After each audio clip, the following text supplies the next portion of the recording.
কার কাছে বলিব আমার দুঃখের কথা?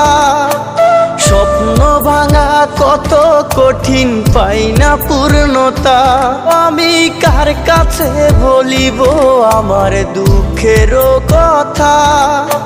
স্বপ্ন ভাঙা কত কঠিন, পাই না পূর্ণতা। আমার চোখের জলে ভাসে নদীরে, আমি নিজেই নিজে একা কাঁদিরে। আমি নিজেই নিজে একা হাসিরে। আমায় দেখলে সবাই পাগল বলে রে। ওরে আমার মাটির পুতুল রে, ওরে আমার মাটির পুতুল রে।